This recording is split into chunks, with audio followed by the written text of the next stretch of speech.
And welcome everybody. We're here at 24 Floors Up and right here in beautiful Houston, Texas. And we have with us a very, very special guest today, and it is Freddy Goerges. And we were talking about his name, his last name, but I guess we'll get into that in a little bit.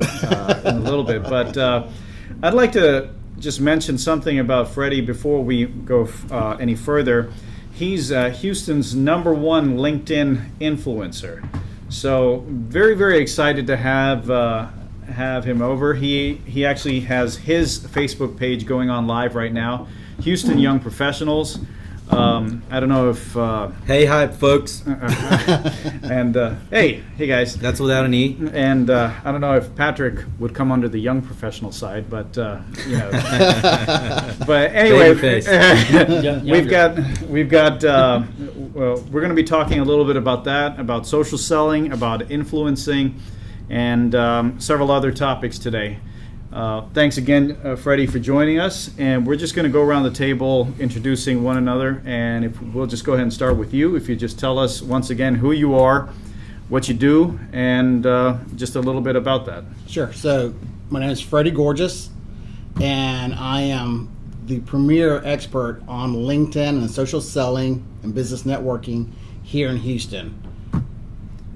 You know, I love that it's a true 30-second elevator speech. I mean, that's it. The name says it all. Once again, guys, #1 LinkedIn expert, influencer right here in Houston, Texas. So thank you so much for joining us. Thank you. We've got Patrick Weir with Digital Selling Conference. Patrick, if you just introduce yourself and the company, please. Yes, thank you, Jerry. Again, I'm really happy to have Freddy on. I know we met just a few weeks back, and I heard him at Social Media Influencer Roundtable. Got a lot of really great actionable insight, and I'm looking forward to hearing more about it. And what we had talked about, where we think that there might be some synergies, is that we're doing a digital selling conference that's going to be in this coming winter. Here in Texas, that doesn't really exist, does it? But, right. It's 2 weeks out of the month. So that's Exactly. February for you Texans out there. What we're looking to do is bring sales professionals and marketing professionals and entrepreneurs together in one space, along with our corporate sponsors, which are D-Man Training Technologies and Unbiased Ed, which you're going to learn about a little bit more here in a second. But what the goal of Digital Selling Conference is to bring an experience to those people that I just talked about, sales professionals, marketing professionals, and entrepreneurs, business owners, so that they can more fully understand where they are in the digital landscape, the digital real estate that they're on. There's a lot of people out there. Everybody has somewhat of a digital presence for their business. How do you appropriately address that and address the people that are looking for a solution that is something that you have? How do you understand the buyer's journey? So the way that we're going to address that is we're bringing thought leaders on various subjects, from artificial intelligence, content marketing analytics, LinkedIn, which is what we're going to hear more about from Freddy here in a moment. And we're going to be able to provide this educational experience for those attendees, and provide a rich networking opportunity for those people to get together and learn more about how they can leverage these new emerging digital platforms. So that's the gist of it, and it's going to be February 15th, 2019. All right. In Galveston, Texas, at the San Luis Resort Spa and Conference Center. Fantastic. So we look forward to your engagement with us and learning more about what you might want to hear. I guess I'll just hand it over here before I get too long-winded. Hey, thank you, Patrick. Once again, one of the sponsors of the podcast, as well as the conference itself, Digital Selling Conference with Patrick Weir. And another podcast sponsor is Unbiased Data with Gary Dennis. And I'll let Gary, if you introduce yourself and the company, please. Sure. Gary Dennis, Unbiased Data. What we do is data analytics and management consulting. So the analytics that we're focused on right now is perception analytics. So if you want to understand what your clients and or your employees really think about your business, We come in as a third party, we interview them, we survey them, we collect all that data, our data analysts analyze that data, and then we make a business recommendation based on that data. And that's it in a nutshell. Thank you, Gary. Once again, another podcast Make me look sponsor. bad. I was blowhard. Well, you got a lot to tell. So. And finally, me, the other podcast sponsor, and as well as sponsor at the Digital Selling Conference. I'm Jerry Moneycarode, and I represent D-Man Training Technologies. We are a sales training and marketing consulting firm providing services to the healthcare market, and our focus is for small and medium-sized companies. And currently, our niche, or what we're moving into, is training and digital selling. So with that, let's get the pod started. Once again, Freddie, thank you so much for coming over. One of the things I thought was really interesting, and it was a nice little segue. We had a gentleman last week, Jason Taylor with Grapevine 6, and he was really big on social selling. And I was so excited when Patrick told me he was able to get you to join us, and because that's a lot of what you do, and specifically on LinkedIn. Right. And I love that. The reason why I say that is because I've worked with companies that have done this whole LinkedIn Navigator thing and trying to sell via that and hoping that, just, hey, how you doing? Can you buy some of my stuff? Right. They think that's gonna make it work. What I'd love to hear is your approach, and how do you define social selling? So LinkedIn's a great tool. The free version, you can do a lot with it. And I grew my organization. I grew everything I've done the hard way, just through the free version of LinkedIn. And that's literally up to 30,000 first degree connections and 30,000 people in the group. But the LinkedIn Sales Navigator, there's so much more you can do with that. And the idea of social selling is, that's exactly what it is. It's a journey. It's not just a snap of your finger of a transaction. Just like with any other business, if you can get someone to use your service in the snap of a transaction, you have to think about the relationship they just left in order to use and consume your service. And if someone will take that kind of a jump away from their existing provider or where they're consuming from, they'll leave you just as quickly as too. So for me, social selling is about building that authentic relationship. And that's what it has to be. It has to be authentic. There's things you can do to escalate it, to move it faster. But if it's not authentic, then there's nothing where they're learning about you. They have no stake in you. They have nothing that's tying them to you. So they could just very quickly move away from you. So my approach on social selling is building that long-term relationship. It's a long-term strategy. It's not a short-term strategy. I think that's a huge lesson for all of us to learn here, what you just said. If they're leaving another service or whatever, product or service, to come to you, they could just as quickly leave you. Right. And so so it's very important to remember that you have to take the time to build a relationship, and that it's a long-term strategy.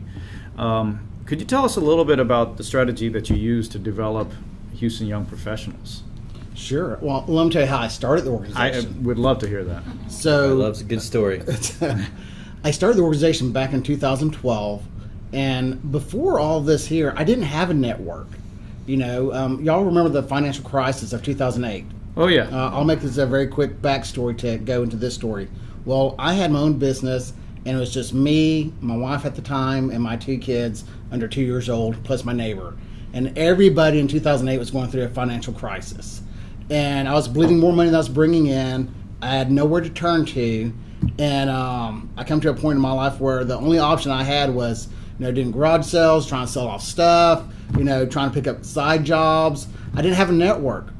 And then when I realized this... I'm sorry, but were you new to Houston? No, I wasn't new to Houston. It was just, I was a suburban dad. Okay. I lived out in the burbs. All right. And I was in my mid-30s, and I just focused on family. That was it. Right. Who doesn't do that, right? I mean, it's the normal scenario. It's a normal scenario. Right. Get out of high school, go to college, date, get married, have kids, buy a house, buy multiple cars. Right.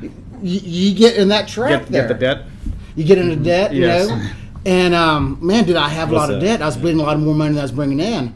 and realized I didn't have a network. And there's a jalapeno eating story behind all this too as well, where Okay, we got to hear that.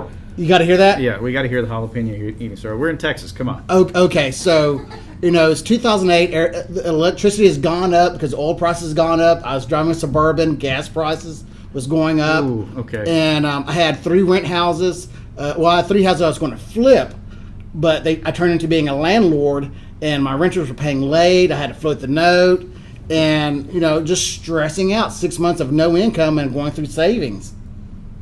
Wife at the time heard about a jalapeno eating competition in Pasadena, Texas. We lived in a beautiful 2,500 square foot house in Copperfield. All right. Okay, and so we loaded up the kids in the Suburban, swung by CVS, got a bottle of Malanta, drank it on the way to Food Town. I think it was a Food Town. Okay. And I was the only white guy there, and it was about a dozen different Latinos. And it was how many jalapenos you can eat in 1 minute, you'd win $500. I was so determined because I didn't have a network. I felt like I ran out of options. You ever felt desperate? That was a desperate man. And Wow. I tore up 14 jalapenos in 1 minute. I have a picture, I kid you not, of me holding this 3-foot check. Is that right outside the ER? Right. So every joke you can think of. So Oh, when I man. tell the story, I talk about you got to find that fire in your belly. This was This a was literal literal fire in my belly. And the reason I tell that story is because, if you ever found yourself in that situation, you know what it feels like being alone. And they say, loneliness is the enemy's playground. So I was so determined never to find myself in that position again, not to have a place to go to, because my pride was so high. I could have turned to family. I just didn't turn to family. Right? You're a grown man. You're married. You got kids. Right. You got to take care of your business. Right. And it was just a realization that, man, this is where I'm at. And from that point on, I decided I am going to start growing my network. And I got a job working for a healthcare clinic in town selling pre-appointment physicals, drug screenings, and I created a virtual organization called Work at Houston for HR and benefit managers to sell drug screening services. Okay. For Kelsey Siebold Clinic, actually. We talked about that. I'll give them a plug in. Good company that gave me a chance. And I saw that within a year, the organization grew with 1,000 members. And I had a funnel. I didn't know what a funnel was, but I was like, I've got a virtual portal where people are coming to me as the leader, right? Because I have the ability to distribute content. Then I joined other chambers of commerce, other trade associations, got great professional growth and started growing my network that way. But I wanted social growth. I mean, at that time, now I was going through a divorce, right? Correct. You wanted social growth, something healthy. And then couldn't find a leadership role. So I said, well, I'll start my own organization. And I know, and let me tell you guys, there's power in a name. And so $10 on my credit card, GoDaddy, HoustonYoungProfessionals.com. It's available. Buy it.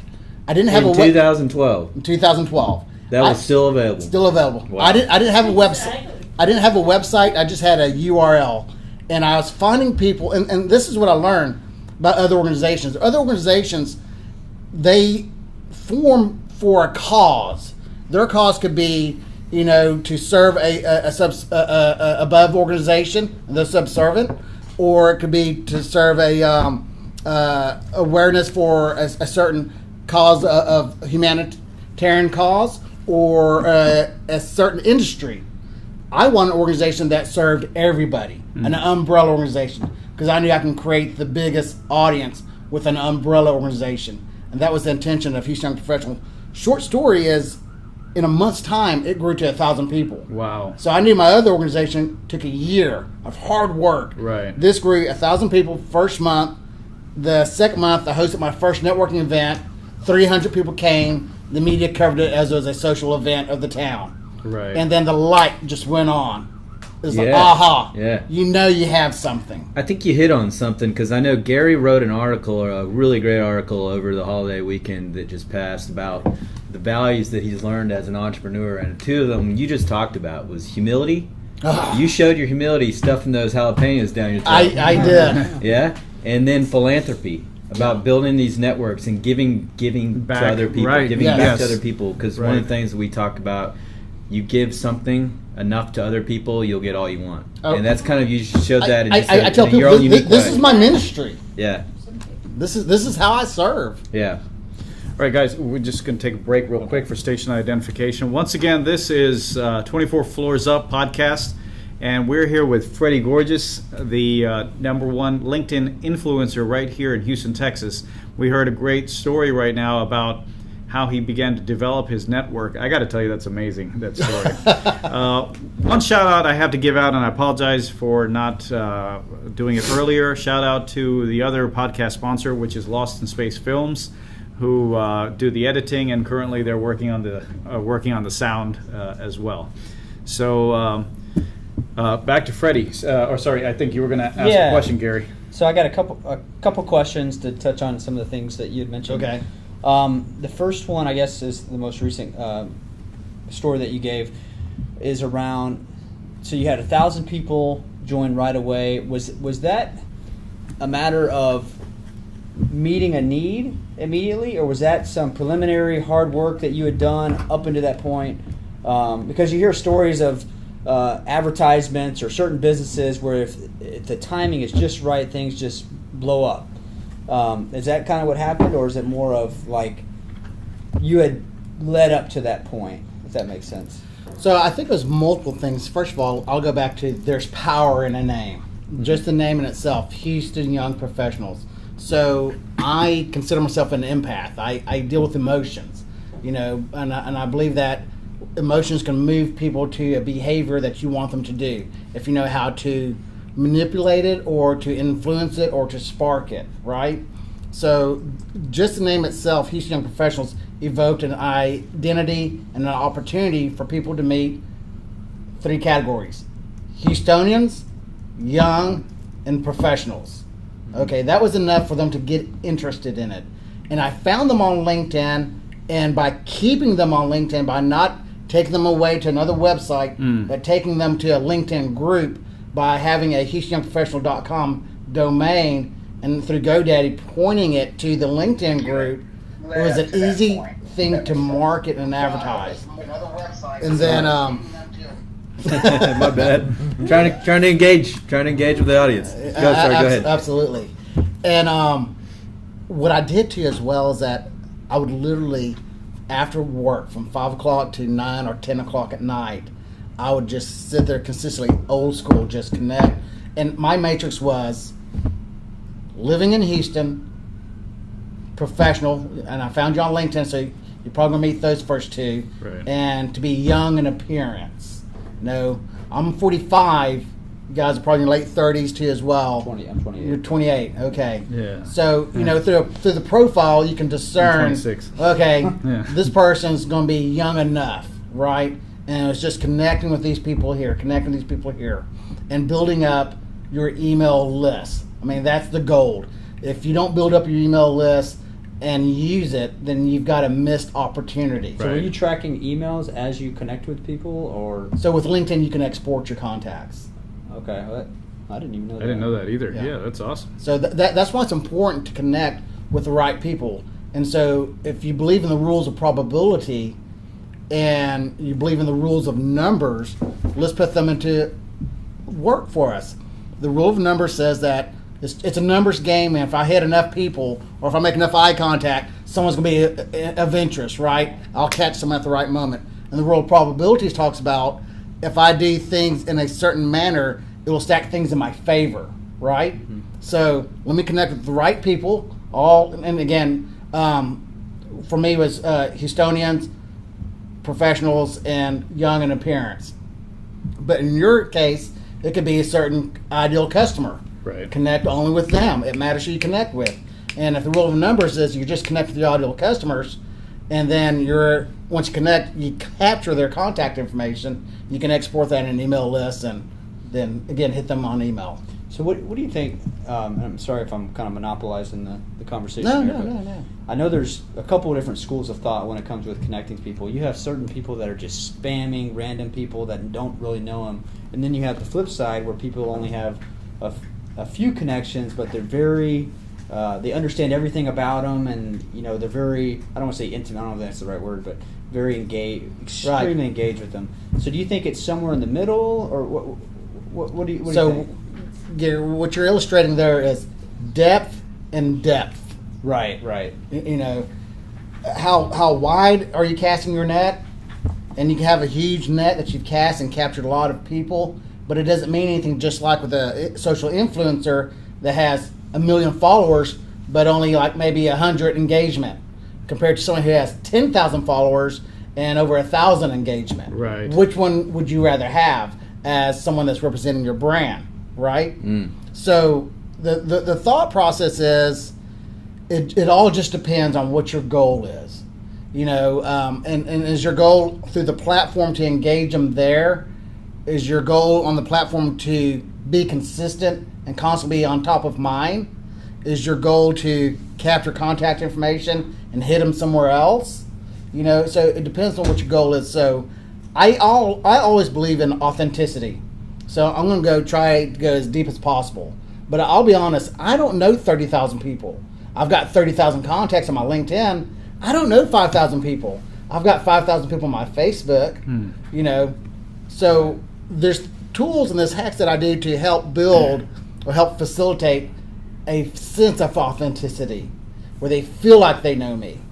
And then when they engage, I try to dive in and try to learn about them and interact with them in that way. So, Freddie, you mentioned, you mentioned authenticity multiple times. How would you define authenticity? Authenticity is something where, just like where I'm reminded what it means, is that I'm going to stop my projection of my voice. I'm going to be more intimate. I'm going to listen in deeply with sincerity. So authenticity is just a sense of care. I mean, do you really care for who you're communicating with? Or is this just something that's just in it for you? Is this something? Is this a selfish interaction? If it's an unselfish interaction where you're truly trying to build that relationship, I'll give you a good example of how I use social selling and how I use authenticity. When I worked at Kelsey Civil Clinic, one of the product lines we sold was healthcare insurance. Right. There, and so our target audience is not only HR and benefit managers, but it was also brokers who represented these employers. So I had a client that was a broker, represented some major employers. And I found out through my due diligence and social investigation that he was a board member for Big Brothers Big Sisters. I've already had my network, my audience, and authentically, with true care and wanting to get involved, I asked, hey, how can I get involved? I saw him at a trade show, and I immediately recognized him. I said, hey, I've been trying to get a hold of you. I want to talk to you about a few things, but before, I just want to say, I know you're involved with this organization. It's Big Brothers Big Sisters.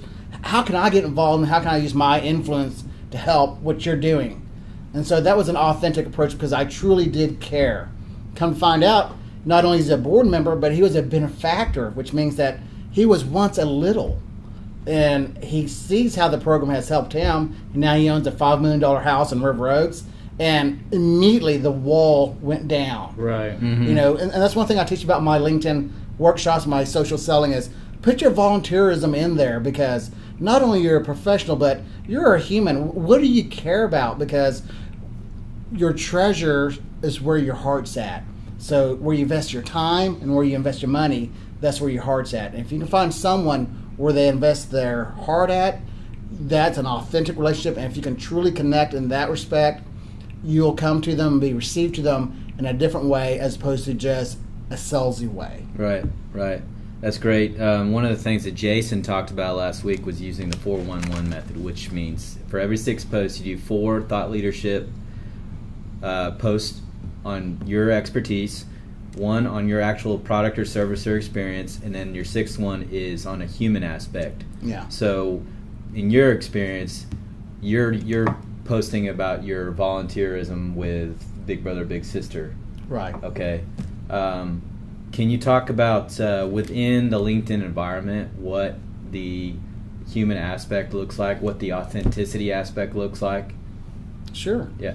So one thing that I've noticed that's different about LinkedIn on that platform compared to other platforms is that, first of all, we're all strangers. In fact, there's 3 friends in this room and 2 strangers, and but we'll soon be friends. And LinkedIn is the same way too as well. We welcome each other as a stranger at first, until a reason is given. We're given that opportunity to build that relationship and build that trust. And what I found out on LinkedIn is that people who don't even know you, who have not even met you, much less have a true voice-to-voice conversation with you, will start engaging with you based upon the content that you share. And there's a lot of rules out there, a lot of good ideas, good templates, but all that really is to help control. It's for self-control. That's what it is. Okay. Is how do we harness, just our selfishness of what we really want to say is we want more business. Yeah. But how can we get noticed in a way that doesn't turn people off? Right. Isn't that the real goal? Right. Is how can I get noticed without turning people off? Right. And so with LinkedIn, I've noticed that if you share something that's a story that's happened to you, if you make yourself vulnerable, right? If you testify on an experience that you've had, or you solicit opinions or feedback from other people, people are willing to share their thoughts and their opinions with you. I found out I have 2 posts. One post is, I call it the garlic post. So, Garlic post? Yeah, All right. LinkedIn has hashtags. So I've hashtagged it, #garlic post. Okay. And I want to say it's reached over 1 million views Wow. throughout the world. I've got another hashtag LinkedIn treasure. And these are both of my profiles underneath publications. So I took that link so I can keep it and always refer back to it. And it's a video of Matthew McConaughey of the 3 things he needs in life when he was receiving an award. Something to look forward to, or something to look up to, something to look forward to, and someone to chase. Looks up to God, looks forward to his family, and he's always chasing himself, his 10-year self from now. He'll never get that person, but Right. that means he's constantly improving. Didn't you give that at the Academy Awards a I year or believe two so. back? Yeah, I think that that's- sounds familiar. yeah. Yeah. And that post received over 600,000 views, and you're like, so what? What does that mean? Well, as a marketer and a marketer for hire, that's important because that means that the rule of possibility and probability and the rule of the numbers is that now I have more people viewing my profile. I mean, there's days where I have 1,000 people viewing my profile. There's some days where I'm just having only 100 people viewing my profile. And it's just like TV commercials, more eyeballs you can get viewing you, the more opportunities you can have. Right. And that's why it's important to have, before you do anything, to have the basics down, which is having the best LinkedIn profile that works like a sales funnel. So authenticity, where I've seen it on LinkedIn, is that I don't think there's really anything off the limits, but there's some things that can turn people off, such as politics can turn people off. Yeah. I've been told that religion doesn't belong on LinkedIn. I was like, well, what if you're a clergyman? What if Right. you're a preacher? That is your profession. Right. So I think it does.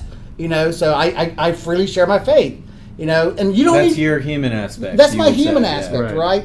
That's my value. That's my core. Humor, gets people's attention as well. Yes, it's not Facebook, but we share humor at work At all work. the time. Right. So it also Why applies can't on it LinkedIn. be on LinkedIn? Right. Motivation and inspiration. I see that shared all the time. Position yourself as the authority using white papers and case studies and special insights about your product and service. That's important. Unfortunately, it doesn't get enough attention. Like kind of the branding, the awareness of, Right. of what you stand for. At a certain on, yeah. point, All right. We're back. We're back. Yeah. at a certain point, you start asking for things. In some cases, obviously at LinkedIn, you start asking for email addresses or attend my webinar or Right. And of course, there's the school of thought that says, you don't go on a date with somebody and ask them to marry you, right? Yeah. Or the first What date. society anyways. are we in? You don't go on the first date and ask them to marry you. Well, the same way on the digital side, you, at least from what I've seen and read, you want to take baby steps in those relationships as well. And what are some baby steps that you've seen that you take from not knowing someone to them wanting to do business with you? Right. Okay. So first of all, you have to. We're talking about the sales funnel here, right? That's kind of what it sounds like. Yeah. Yeah. So we're talking about the top of the sales funnel to get them to the bottom of the sales funnel, right? Right. I heard someone call it tofu, mofu, bofu. Yeah. Top of the funnel, bottom, middle of the funnel, Right, bottom of the funnel. Right. And that's very I like interesting, that. right? Tofu, bofu, mofu. Well, anyways, got it backwards. The point being is, first you have to identify them and connect with them. So they have to be part of, so they can join your network, right? So that's the first step. The second step is, okay, now they're a first degree connection. Are they a new connection or are they an existing connection that's been there for a year or so? So let's say it's an existing connection that's been there for over a year or so. How do you re-engage with your existing contacts? Now, I've already shared I'm a man of faith. I wear it on my sleeves. I believe in edification. If edification works face-to-face to build people up and to give them value, to have them appreciate the person that's edifying them, then it will do the same thing online, in my opinion. A form of edification is endorsing someone for a skill set. It seems random, and it seems like it doesn't apply, and what's the point? But let me tell you what will happen.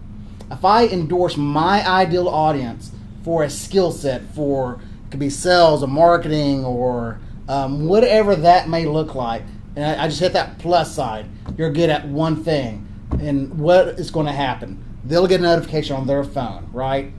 This is going to happen. Nothing happens. That's the worst case scenario. Now, I have automation tools that does that for me, so I don't spend a lot of time doing it physically now. My tools do that for me. So once nothing happens, okay, no big deal. Or maybe they want to be curious and see who endorsed them. Why is Freddy endorsing me? I don't know Freddy. I just connected with them, and it's been over a year. I see his stuff comes along. So they view my profile. They see I'm a LinkedIn influencer, LinkedIn marketer. I teach about LinkedIn CRMs. I'm a public speaker. Okay, this doesn't apply to me. Again, nothing happens. Or, hey, I've been trying to think about how to get more sales out of my LinkedIn. This guy seems to know what he's doing. I always see his stuff because he's always consistent. Now, perhaps they call me. That's a big win. Now, let me tell you about the small wins. The small wins is that they endorse me back for a skill set. Well, that's important because that's how you rank higher on searches for those certain skill sets. It's by the number of endorsements that you have. So we're taking you through the journey here. The other small win is if they thank me for endorsing them. This is an immediate invitation for a conversation. Right. The icebreaker already happened. Now I can deep dive into their profile. I can see. I tell you, That's a hot lead. Whatever you put on your profile and they put on their profile, you're giving each other explicit permission to have a conversation about it. Right. Right? Right. Where do you work at? What do you do at your work? Where did you previously work at? Where did you school at? What university? Some schools have big alumni supports, others don't. Where do you volunteer at? Where's your heart at? You know, maybe I can connect with you there. What other certifications have you have? Accomplishments, patents, or anything of intellectual property? What are you posting about? What articles are you writing about? What are you commenting about? And then you hit them with authenticity. Because you can walk into any crowded networking event, not know anyone, and you talk to people only because you're judging the book by the cover. He looks old with white hair, probably has money. She looks pretty. He's tall. You know, he's in here. He probably's got a good connection. Whatever. We're judging the book by the cover. And that's not fair. I have daughters. I tell don't judge the book by the cover. But that's exactly what we do in life. Right. And with LinkedIn, you get to design your cover. That's the point I'm making. So the people that that's how you re-engage your existing contacts. Just through that endorsement or liking their articles or stuff that they're putting out there by engaging that way, commenting on them and tagging them, and even messaging them and say, hey, I thought that article was interesting, and have something authentic. So contributing to their success. You know, Zig Ziglar says, if you help enough people get what they want, you'll get what you want. Right. Yes, sir. Right. This is a long-term strategy. If you want the quick sell, this is not the platform for you. My strategies will not work for you. This is the long term. You got to be in it to win it, not just to try to quickly blow up, because that won't work. Now, if this is a new connection, my solution would be you want to be consistent on engaging them. There are some tools that you can use that will automate the connection request, automate the first softball message, then automate a second follow-up message once they accept it. Maybe you can automate it a day later, an hour later, 7 days later. It's up to you. And it's just a message based upon the filters that you filter down. What tool do you recommend? Yeah, let's dive in on that a little bit, if you don't mind us butting in here. Because one of the things we're really interested, each of us, is artificial intelligence. Yeah. And it sounds like that's exactly what you're talking about, that's It's using LinkedIn's AI tools. So it's not LinkedIn AI tools, it's third-party tools That's true. that I've vetted out there, that I've used. Because there's tools that you can use, and you can do a simple Google search Right. for these LinkedIn automation tools.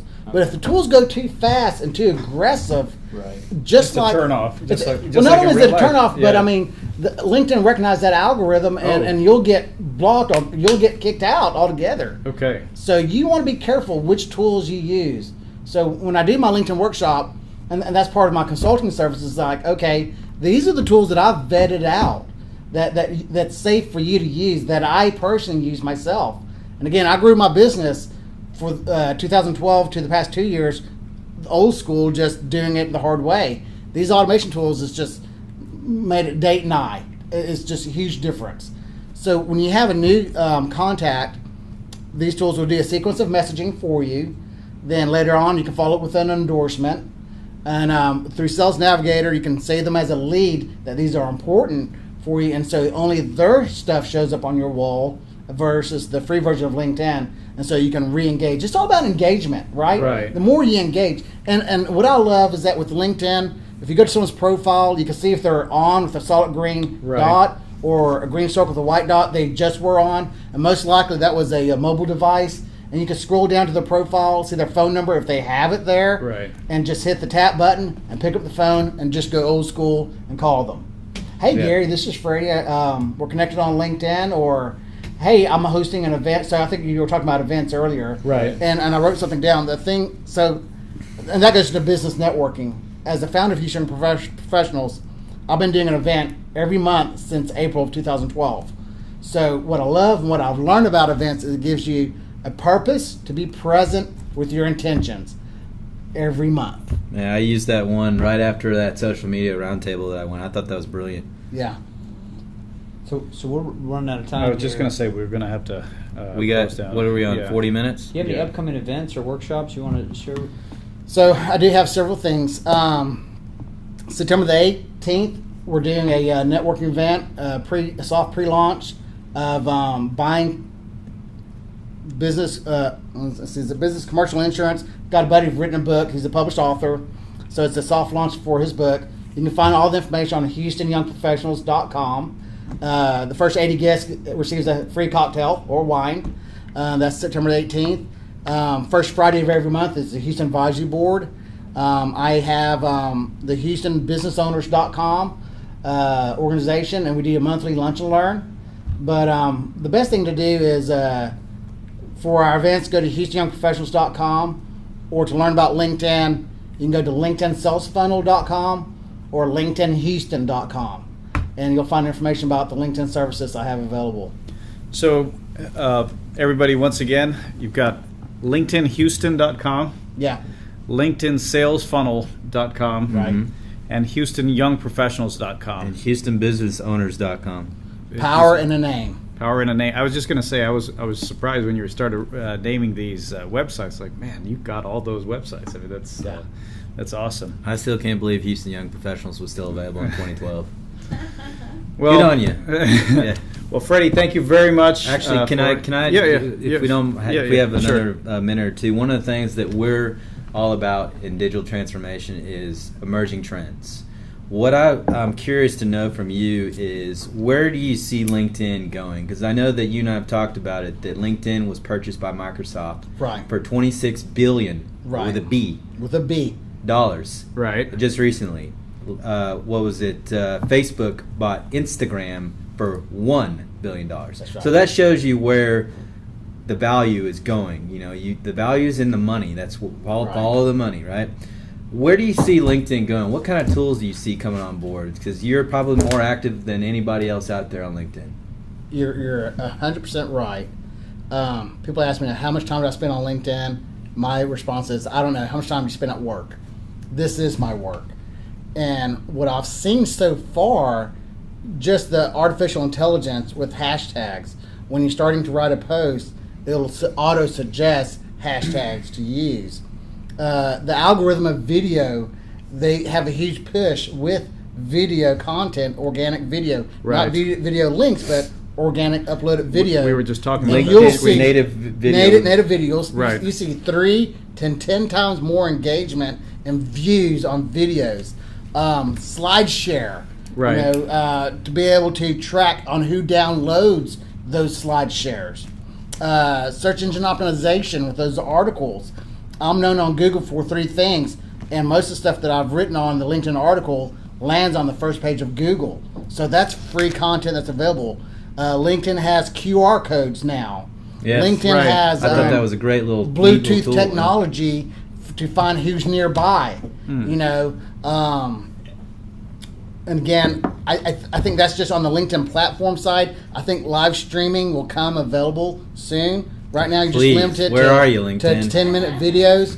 But already, when I go to Microsoft and I go to open up a Word document to create a resume template, I see auto suggestion from LinkedIn Right. of these some suggested resumes. That's a great point. To do, you know, so you'll start seeing some more integration with Microsoft products already into LinkedIn. There's a Microsoft app that scans business cards that automatically will find that person on LinkedIn for you as well.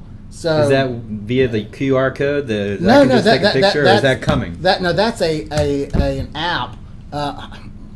Goodness gracious. Evernote, the one that I was telling you about pre-pod was the first one. Yeah. But now since Microsoft bought it, Microsoft has an actual app that will scan a business card, put in your contact list, but also find them on LinkedIn. Yeah. So the future is you'll see more of a integration and weaving of LinkedIn into Microsoft.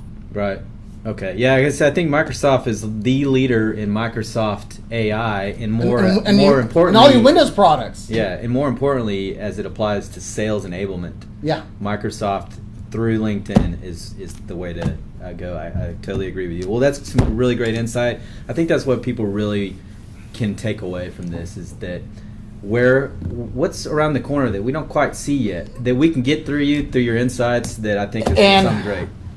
They are not beyond reproach. Believe there's a lot of data collecting on their side as well. Oh, sure. Can you imagine Microsoft and LinkedIn, all the data they've collected on you so Right. far? So just be aware of that. Yeah. And be okay with it because it's a fact. Yeah. Well, Jerry, did I steal 5 minutes out of your life? Can we actually, yeah, we we- can start to wrap it up Yes. again? We started again. All right, so We got to have some fun on this podcast. So I think your son Diego said that a few podcasts back that we were boring. So He's got a hat and lipstick on. this is not lipstick on a pig. I mean, you've heard the whole lipstick on a pig thing, so there you go. Nobody's listening right now, anyways. They've all tuned out. But all right, I'm going to wrap it up. Freddie, thank you so much for coming. We'd love to have you back. I mean, you've got so much, and we would love to hear more of the story of how you grew the network and how you kept going. We'd love to hear more of that. Thank you. You were going to say something? Well, I would like to add that tentatively, Freddy is going to be one of our speakers at our digital selling conference. Oh, that's, I appreciate That, you. that's got to be a done deal. And a lot of what you've heard today from Freddie, you're going to hear at the conference. Well, you want to hear some so- more? I'm not going We're to hold back. We're going to go to the deep end on this. You heard me hold back on my automation tools. I'm going to reveal the secrets at the trade show. Hey guys, Guys, did you hear that? did you hear that? If you miss, That's why you keep digital tuning selling in 24 conference, floors up. Yeah, if you miss the conference, you're going to miss the secrets. Okay, this is coming from Houston's #1 LinkedIn influencer. Now, you got to think about that. Okay, and I know I'm taking up We're the more fourth time. largest Yeah, I city was in the just going to country. say that we're the 4th largest city, Soon to be getting third. number 3, getting to number 3 in the United States, and this is the #1 influencer in LinkedIn. So if you want to get those, nowadays they call them hacks. We used to call them tips, but Right. hacks into using LinkedIn and making it more efficient. Stay tuned. As we're signing off here, just one last comment. Freddie, what would you say to sales managers out there that are telling their sales team, get off of LinkedIn, quit messing around on social media, and get out of the office? What would you say to? What would I say to a sales manager that had that message is I would ask that sales manager, what's your quota? Are you meeting it right now? And what could 10 new sales a month or a year, what would that mean for you? And then let me share and show with you the value of LinkedIn, because you can do more engagement on LinkedIn than attending networking events. There's just no limits in my mind on what you can do with LinkedIn as far as building your business. You can do so much more than just actually going out there. But at the end of the day, we're human. We're not robots. You do need to get out there. Right. You do need to manage your time. So that sales manager needs to do a deep sales training with their team on how to manage their time and resources to maximize in a short amount of time everything can get out of LinkedIn, and then go out there and close more deals. That sales manager is the one that uses a day timer. Right. A Rolodex? Yeah, and a Rolodex. All right. Well, guys, thanks I again. can't say enough about that. This is where the future of selling is going. What Freddie just there, I did it again. I mixed up everybody's That's name. cool. But Where the Okay. future of sales is going is what Freddie just shared with us. Again, like he said, he gave you a little qualifier that it's got to be a mix of activities, right, Freddie? That's right. But the future of selling is going towards digital engagement. DigitalSellingConference.com. You're viewing it on my screen right here where I'm looking at you right now. I'm looking at you. That's where you'll find some more hacks that Jerry talked about. And as the curtain is drawing up, we're supposed to close the curtain, but on this podcast. But this is where you're going to find some more hacks on how you can increase your sales ROI, increase your digital presence, and grow your business. So, Jerry, Okay, thanks. take it away. All right, we're going to shut down. Thanks, Freddie. Yeah. Thanks, everybody. Thanks, y'all. We're going away. All right, guys. Thanks, guys. Y'all have a great weekend.